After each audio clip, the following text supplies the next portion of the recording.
Please give a warm welcome to the hosts of Alternate Ending.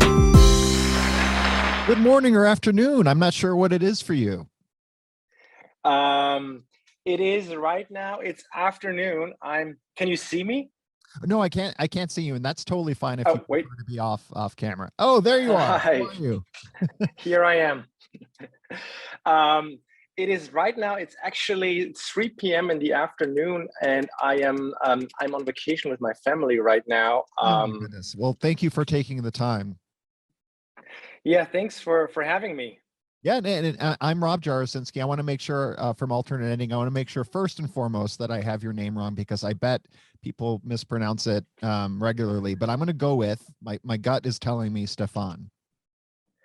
That's what everybody calls me in LA. It's a German name, so it's actually Stephan, but I'm totally fine with Stephan. Oh, no, I'm going to go with Stephan. I'm just glad I didn't call you Steven, which I'm sure you get sometimes with interviews. Oh yeah, absolutely. Well, so excited to be here with you, Stephan, and also to talk about your wonderful film, The Good Neighbor, which opens in theaters Friday, June 17th. So just around the corner. Hopefully, by the time this is edited and out there for the world, chatting about this, had the chance to catch up with it recently, and just I first and foremost, I have to say that this is such a refreshing film from a quality standpoint, and I don't know if you've been feeling this way as well too, but this is feels like a film that has been missing from for audiences for a while. This kind of gap of, well, it's not a Marvel movie and it's not streaming, and no knock against streaming, but there used to be this wonderful cross section of films that were extremely well made, thrillers, dramas, this sort of thing, and it's almost it's less common now these days. So for me to sit down and watch it and to enjoy it and to just enjoy a high quality film that's not it feels like it has a lot of budget, and I'm not clear sure what your budget was. That the money is on the screen with the presentation and the visuals that you did. And for it not to be a Marvel movie, it's one of those things that I think I'm excited and looking forward to a potential theatrical release for people to see it, because this is a movie that deserves to be seen on the biggest screen possible, because it is extremely cinematic. Thank you. Oh, thank you so much. I really appreciate what you're saying. And for me, really, looking at this movie, I can only say that I grew up a lot with the really great thrillers of the 80s and 90s, and those were the big movies back also in Germany in the movie theaters. So that's where I always went, and that's where I was like sitting in my seat and being afraid and loving that very often very clear and simple premises, like in movies like Single White Female or The Vanishing or Indecent Proposal and all things. In the very beginning, things will go down badly, and the fun of it is watching how it's gonna go down. And I kind of missed these kind of films, or I still do miss them, and that's why making The Good Neighbor was something of a really came from very deep within me. and again, thank you, because it's extremely grounded, and it puts an audience member into the what would you do in this scenario in a very grounded way, with real stakes that are we're not saving the universe. This is very personal for these characters that are in this story. And I'm so happy you mentioned two of the films I was planning on referencing, and it definitely has the Single White Female vibes. And what's interesting also about another film that you mentioned in The Vanishing, this is a remake. You've remade your own film, like The Vanishing was made by the original director as well too. What inspired the choice? Is that what things needed to line up for that to happen? Were you approached by producers in order suggesting that, hey, this would play really well from in the US? So that's a very interesting question you're asking. So the original movie called Unter Nachbarn, which means between neighbors, I had its premiere in Shanghai at the film festival, and then I toured with it all over the world. I was in Canada, in the US. It was screened at the Museum of Modern Art in New York, and everywhere in the world it somehow connected very strongly with the audiences, sometimes for different reasons. In China, for example, just the theme of hit and run is a big problem in society that especially richer people get away with. And I don't know if you read it in the press, like just a couple of years ago, around 2012, 2015, there was a major like hit and run incidences that were also then on the internet, of like kids being run over and people driving away. And then there was really an uprising of people that were fed up with that. So that was a big issue in China when the movie was screened in Montreal at the film festival. It was much more, the audience would relate much more to the kind of, as they said, Hitchcockian kind of approach of suspense and Rear Window and all those things. They would relate very much to that. And then actually at the MoMA, I was approached by a producer who saw it, and then this idea was like, yeah, I kind of see how audiences from all over the world in one way or the other relate to it. So and then my German producers, they gave me actually back the remake rights. And then, I went to work, and, it took a couple of years. We were like 2 times almost financed, and then it fell apart. But then in 2020, 2021, it finally happened.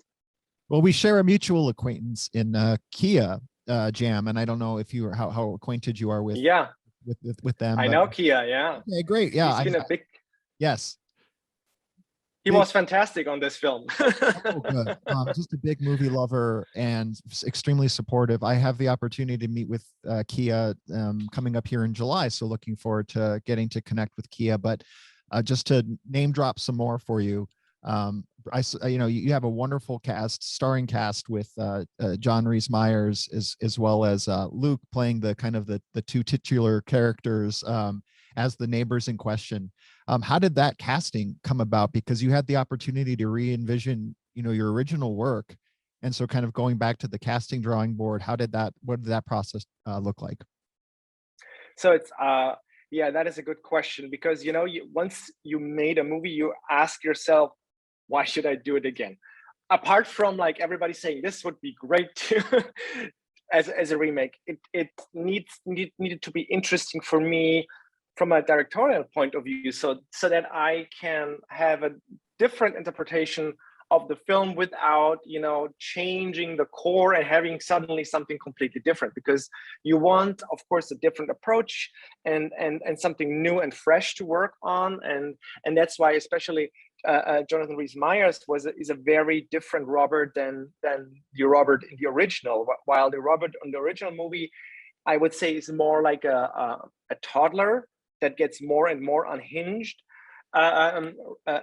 Jonathan is much more like grown up and controlled in that perspective, probably also more menacing. And Luke, on the other hand, is as likable as he is. I love that he has this quality where he can also be very ambiguous, and you want to root for him, but you see all those choices that he's doing, and you're constantly torn between, hopefully it goes well for him, and hopefully they get those guys. 100%. Again, you're stealing. We're on the same wavelength. In my notes here, I have John listed just with a single word, and that is menacing. Like from the moment comes on screen, it is like there's something not quite right with it. So kudos to Jonathan bringing that performance. And then in a supporting role, Bruce Davidson, Oscar nominated Bruce Davidson, not a bad get in the role as well too, and a mutual acquaintance of mine and the talent manager. I know Chris Rowe pretty well, and Bruce just being on there just kind of as that supporting character really brought the film together as well too. How did the supporting cast kind of come together? Because I know it's typically you get the stars attached and then kind of things fall into place. I don't know if that's how it worked with We were, as you say, you were looking for somebody who could play the boss of David and Grant, and so we first we aimed much lower, and then suddenly Ricky Musler, our casting agent, says, I have a good connection to Bruce, and what? You have a good connection to Bruce Davison, and also one of my heroes, and then actually they sent him the script, and it was super easy. He immediately said yes, and we really hit it off. So that was, one of those things where you never think as a director, oh yeah, can get Bruce Davison for that. So that was really, and he was fantastic to work with. Oh, great. And you shot in Latvia. Is that right? Is that yeah? Was that the location? Yeah. So we shot in Riga, Latvia, and it actually was the first time for me being there. And I didn't know, first of all, what we had an American producer and a Latvian producer. So that was kind of this European American co-production. And as you say, the movie definitely looks like a much bigger budget, and we had actually around 3 million euros. So, and we were able to build the interiors of the apartments on stage, which is always a great thing, but it's usually barely, you can't afford it. And a movie of this size, you never usually can. Oh.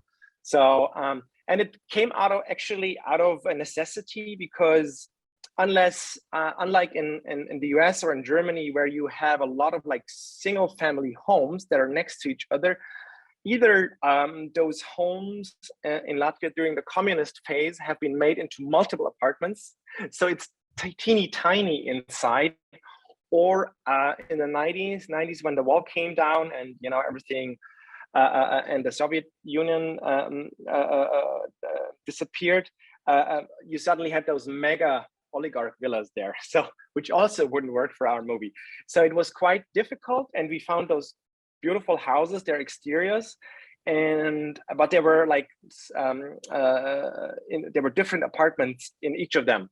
So, and then we said, okay, let's take the exteriors and build the interiors on stage. If you ever have the opportunity to have that controlled environment, it's certainly welcome, I'm sure, to be able to do the interiors. But that said, the exteriors of David's and Robert's place, for that matter, you found I don't know who your scouting or location scout was, but you found an amazing property that just really is gorgeous to look at on screen. Thank you. And one of the things where I knew that I knew right away that I would like this film from the get-go, but it was the opening scene where I was like, oh, okay, Stephan and I are going to get along really well, because and I don't know how you shot it, so if you don't mind sharing some behind the scenes, and if you don't feel comfortable, it's right in the opening. David, the character, is at the airport, and you wait again. I don't know if you waited or if this is post, but the airplane to fly by. Okay, that's a cool choice. I have to reveal a secret here. So the thing that you see actually as the airport, the Riga airport, is actually the Riga library. It's in the middle of the city. We had actually problems shooting at the airport. It was still in the middle of COVID and everything.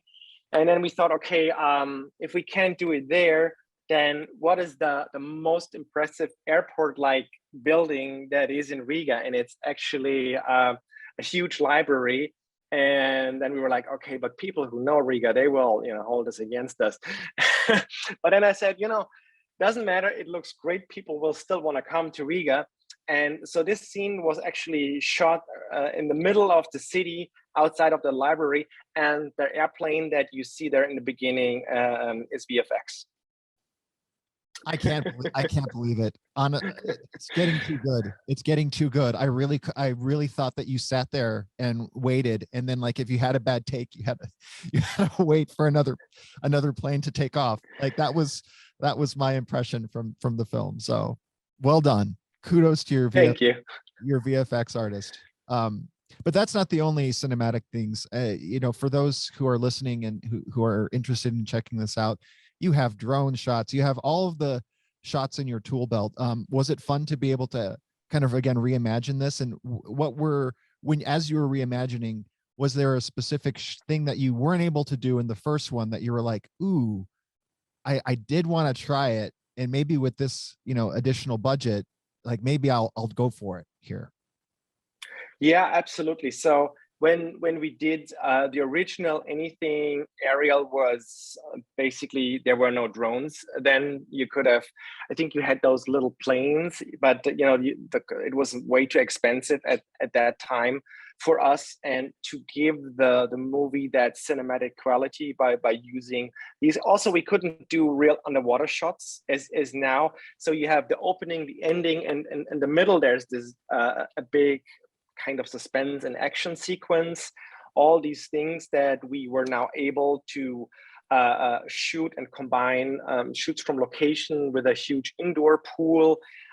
Those were all things that were back then unimaginable, and I was very, very happy to actually do this, as well as building the interiors on stage, as you said before, is a huge asset that you know when you can do that, that's fantastic. Was did you get to use process trailers by any chance as well too for the car, any car scenes, or was that staged somehow as well too? No, we had actually trailers for all the car scenes, and that's the great thing about, we shot on the Alexa LF, and when we were going, at night through Riga, there's so much light coming from the street lights that you have all those beautiful reflections and all those things, and the detail, and we could do a lot with the natural light, only adding here and there, so to make it to strengthen the brilliance of the picture. But we used a lot of the natural light.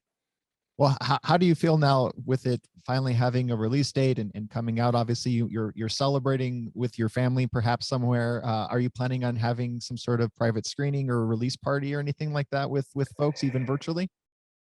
I definitely do. So my DP Stephan, he's also a Stephan, a German one, and my composer Ennis, he's also German.